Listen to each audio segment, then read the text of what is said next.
Alright, welcome back to the Apex YouTube channel, Civil Engineer.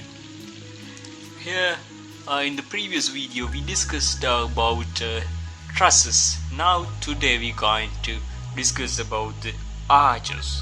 Actually arches are somewhat like the upside down of the cables. So cables hang in the other direction, and when you upside down the cable system, there are some similarities. Like cables, arches can be used to reduce the bending moments in long span structures. Essentially an arch acts as an inverted cable, so it receives its load mainly in compression, although because it's a rigidity, it must also resist some bending and shear depending upon how it's loaded and shaped.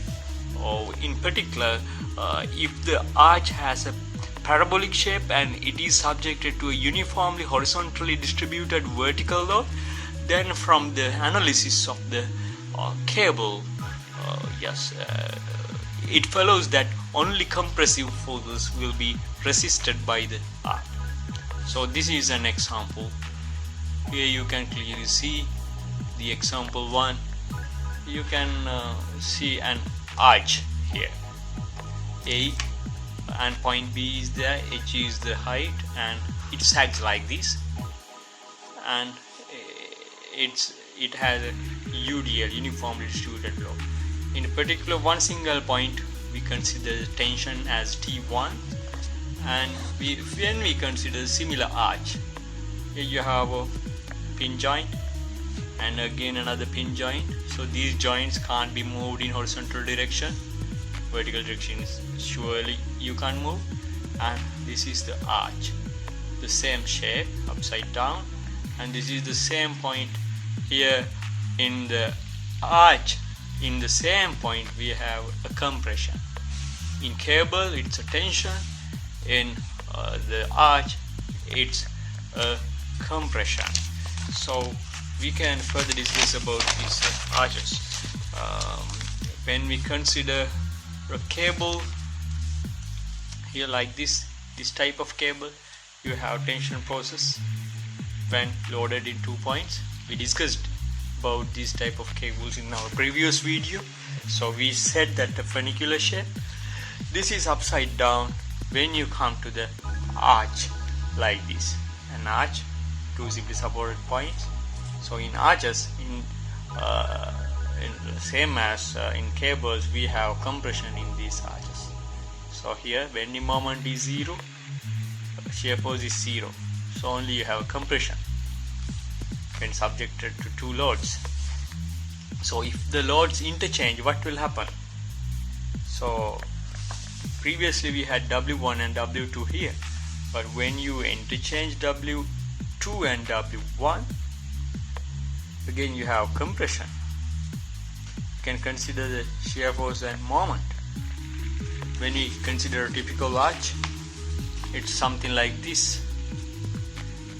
So we call this one hunch span. We consider this span hunch, and this topmost point is called keystone or crown. Crown is put in your head. It is the topmost point of your body. So like that, this is keystone or crown, and this is called rise. This is called soffit inside up the surface, and this is called the spring line. Actually this is somewhat similar to an egg. Egg is also a shell, and we can consider about different type of arches. Here you have 6 unknowns, R1, R2, and this moment or something. Here also the same, 3 and 3. So you have 6 unknowns, but only one. So this is statically indeterminate. And also here 2 pin arch. These 2 joints are pin. If those are pin, here previously those are fixed, that's why a moment was generated. Here when the 2 points are pin, you don't generate moments. Here you don't have moments. Here also you don't have moments. Only horizontal 2 forces and 2 vertical forces. So you have 4 unknowns, only one element. So it is statically indeterminate. When you consider the simply supported arch, so 2-pin arch, when you make it 3-pin, when you made another pin in the topmost crown point, now what will happen? Now the structure will become statically determinate. Alright, because you have compression force here, it's both are same. Here you have 1 2 1 2 here 1, so it's statically determinate. When you connect with the tie rod, what will happen? So this is called tied arch. The bottom lines are tied by a turnbuckle. You can rotate this and you can now adjust this one using the turnbuckle, 2 pins and 1 end roller. And curved beam, not an arch. When you consider a curved beam, it will not become an arch. Alright, now here we discuss how to analyze of a 3-pin arch. Here you have one single pin point, here also another pin joint, and this is hinge of crown. How to determine this type of things? Once external forces are determined, axial force, moment and shear and any section can be obtained by using the methods of section. Alright, 3-hinge open spandrel arch shown in figure below has a parabolic shape. Okay? This has a parabolic shape and supports a uniform load.